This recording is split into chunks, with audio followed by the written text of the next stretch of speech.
Donald Trump has unleashed an extraordinary barrage of criticism against several of his own top officials, accusing senior members of the Department of Justice (DOJ) of having conflicts of interest and expressing regret that he had appointed Jeff Sessions as U.S. Attorney General.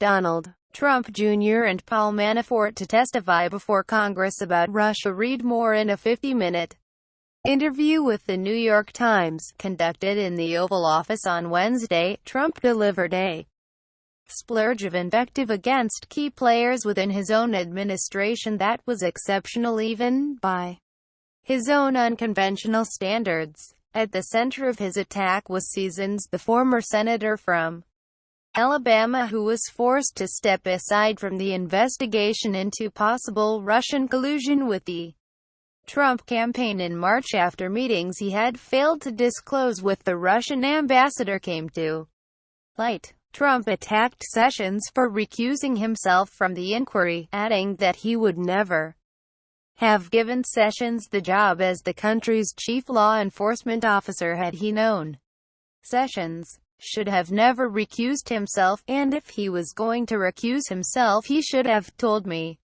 before he took the job and I would have picked somebody else. The U.S. president described Sessions' actions as extremely unfair, and that's a mild word, to the president.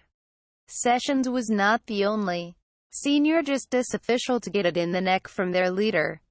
The number 2 at the DOJ, Rod Rosenstein, was charged by Trump of carrying a critical conflict of interest.